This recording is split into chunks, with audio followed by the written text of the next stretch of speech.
Hello everybody, मैं doctor Taufiq Hussain, associate professor in higher education.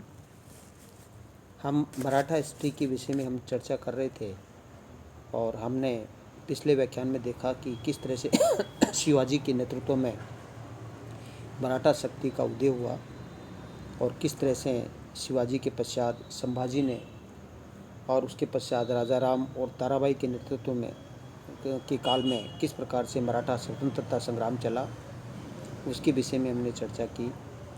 आज हम मराठा पावर का जो एक्सपेंशन है वो किस प्रकार से होता है और मराठा पावर का जो एक्सपेंशन करने का जो श्रेय है वो पेशवाज को जाता है।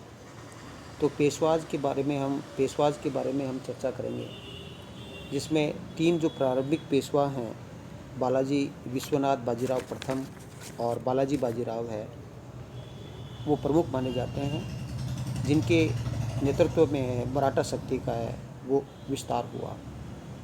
जैसे अपने पिछले व्याख्यान में देखा कि 1689 में जो संगमेश्वर का युद्ध हुआ था, उस संगमेश्वर के युद्ध के अंदर किस प्रकार से औरंगजेब का जो जनरल है, जो मुकर्रम खां है, वो किस तरह से संभाजी और कवि कलश है उसको कैद कर लेता है और उसके बाद में किस तरह से है वो मुग़ल सम्राट औरंगजेब है वो संभाजी को घोर यातना दे करके उसका वध कर देता है और कवि कलश की भी हत्या हो जाती है, निर्मलतापूर्वक हत्या हो जाती है, जिसके बारे में हमने देखा। और उसके बाद में हमने देखा कि किस प्रकार से है वो न केवल संभाजी की हत्या की जाती है, अपितु मुग़ल दरबार में संभाजी के लड़के साहू और संभाजी की मदर या संभाजी की पत्नी और या हम साहू की मदर है, हम कहें यसुबाई है, उसको वो कैद कर लिया जाता है और इस प्रकार रायगढ़ के दुर्ग पर है वो मुग़ल सेना का है वो अधिकार हो जाता है। तो देखिएगा, रायगढ़ के दुर्ग पर 1689 पे अधिकार हो जाता है और ऐसी स्थिति में अब लगभग 18 वर्षों तक है वो साहू है वो मुग़ल कैद में रहता है। लेकिन आप जानते हैं कि किस प्रकार 1707 के अंदर है वो औरंगजेब की मृत्यु हो जाती है दौलताबाद में, और दौलताबाद में मृत्यु होने के पश्चात किस प्रकार उत्तराधिकार का संघर्ष चलता है उनके बेटों के बीच में, मुअज्जम, आजम और कामबख्श के बीच में। जिस समय औरंगजेब की मृत्यु हुई थी उस समय मुअज्जम है वो पंजाब और दिल्ली का गवर्नर था, आजम था वो दक्षिण में मौजूद था और कामबख्श है वो बीजापुर का था, और अकबर है वो मर चुका था जिसने औरंगजेब के विरुद्ध विद्रोह किया था। तो ये जो तीन लड़के बचे हुए थे औरंगजेब की मृत्यु के समय, तो इन औरंगजेब के तीन लड़कों के बीच में मुअज्जम, आजम और कामबख्श के बीच में किस प्रकार का उत्तराधिकार का युद्ध होता है। और इसी समय जो दक्षिण के अंदर है वो आजम होता है और औरंगजेब का लड़का, और वो आजम है वो साहू को मुक्त कर देता है। और साहू को मुक्त इसलिए कर देता है क्योंकि वो जानता था कि किस प्रकार जो औरंगजेब की मृत्यु के पश्चात जो ताराबाई है वो एक प्रकार से है वो शिवाजी सेकंड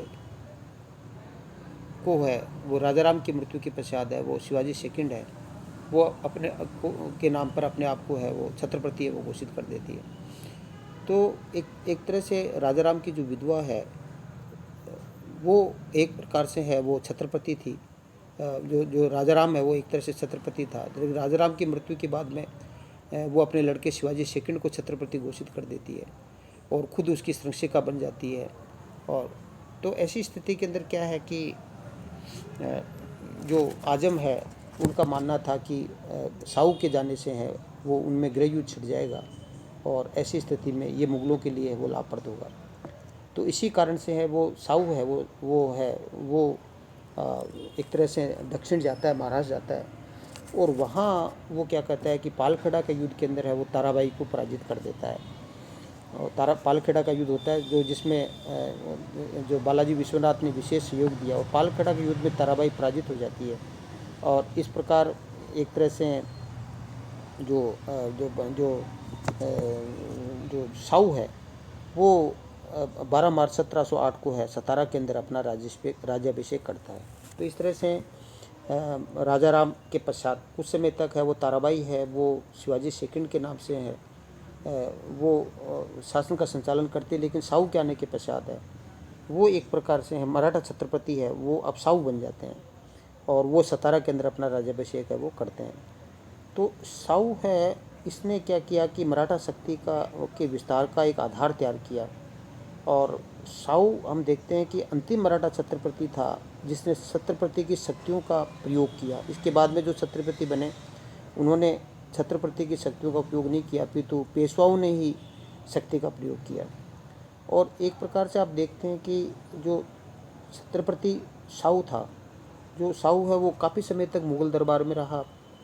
तो ऐसी स्थिति में हालांकि उसको जेल में बंद नहीं रखा, मुग़ल दरबार में उसको रखा गया, लेकिन उसे कोई युद्धकार, कोई अच्छे प्रशासन का कोई अनुभव नहीं था। लेकिन उसमें काबिलियत थी कि वो अच्छे लोगों को है, अच्छे लोगों की उसको परख थी। और ऐसी स्थिति में जो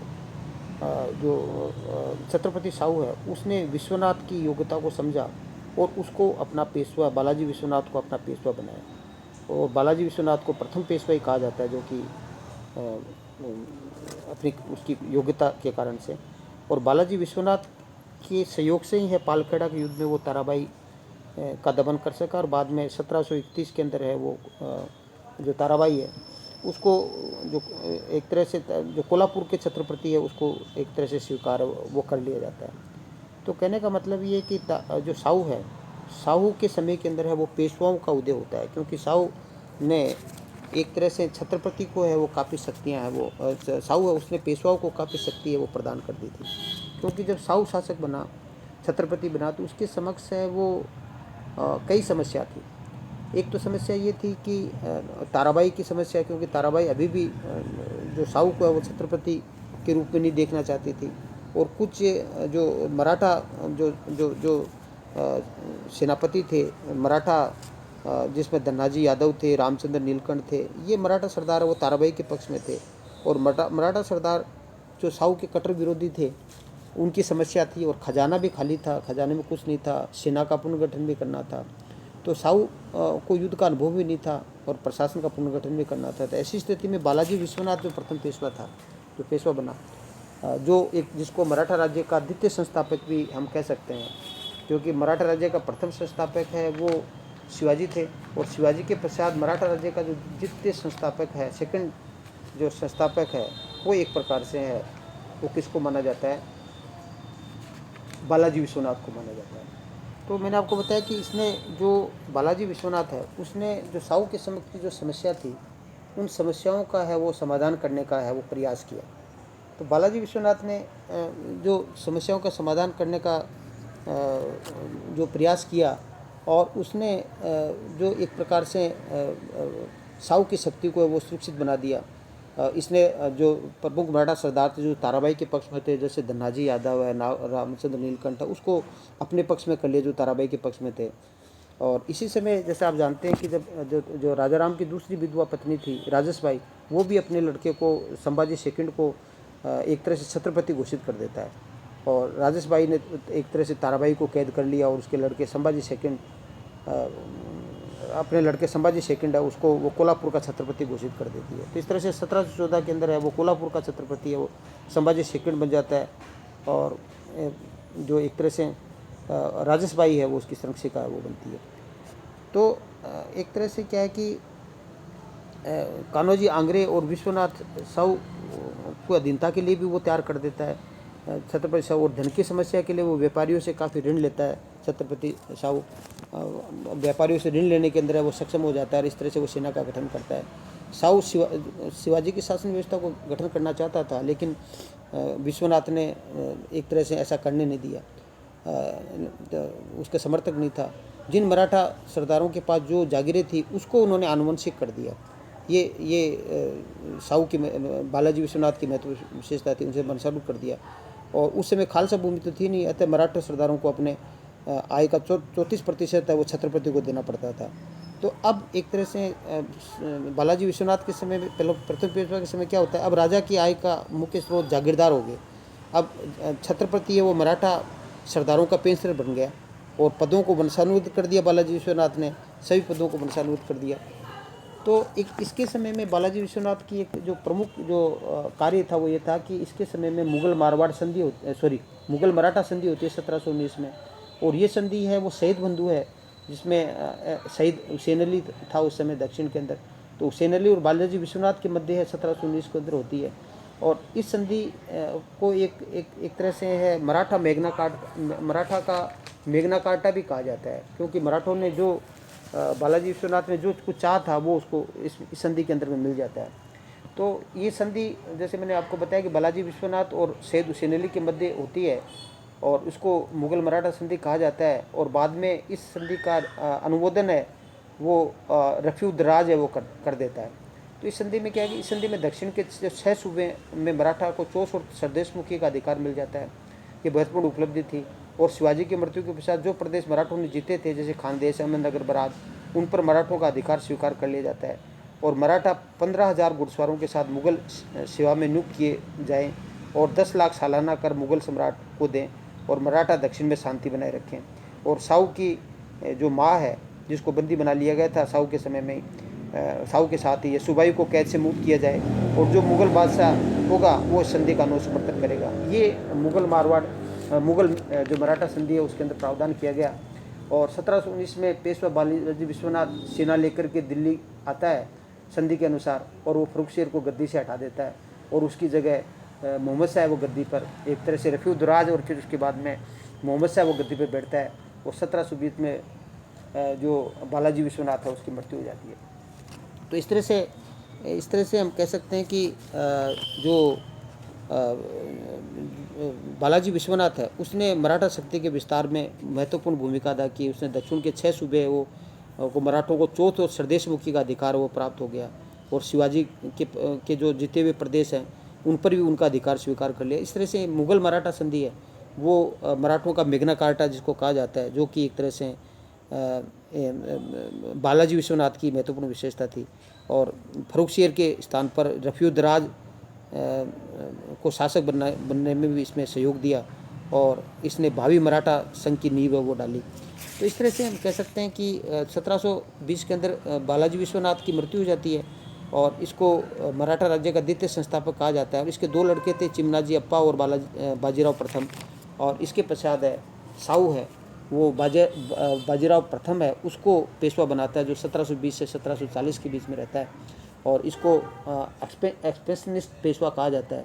विस्तारवादी प्रवृत्ति का व्यक्ति था और इसने उत्तरी भारत के अंदर मराठा का जो साम्राज्य विस्तार दक्षिण में कर रहे थे, अब उत्तर में भी मराठों का विस्तार वो प्रारंभ हो जाता है इसके समय में। और इसकी एक महत्वपूर्ण नीति थी, ये कहता था कि हमें जर्जर, मुगलों के विषय में कहता था कि हमें जर्जर वृक्ष के तने पर आक्रमण करना चाहिए, शाखाएँ तो स्वयं ही गिर जाएगी।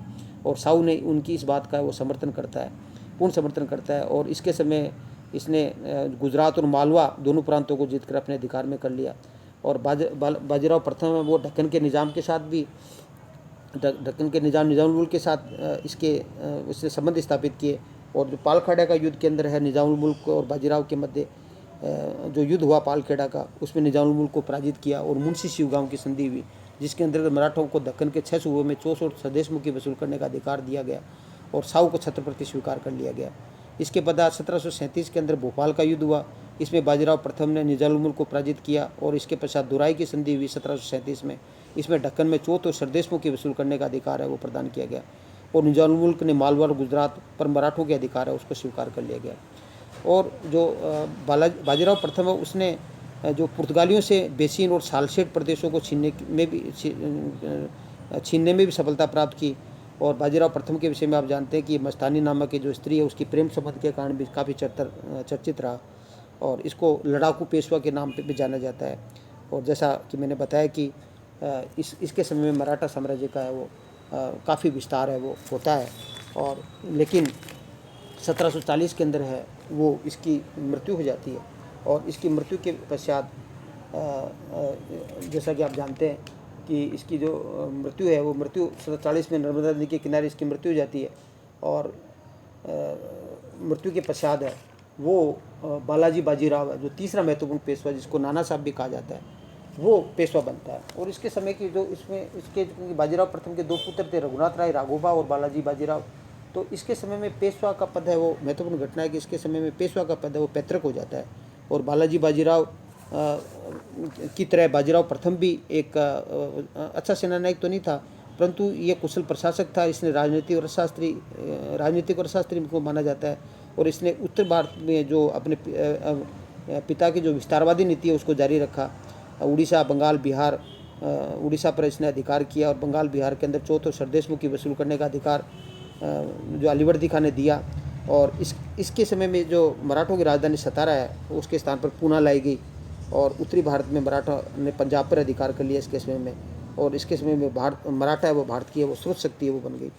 तो कहने का तात्पर्य कि इसके समय के अंदर है एक महत्वपूर्ण घटना ये होती है कि 1749 के अंदर क्या है कि साहू की मृत्यु हो जाती है।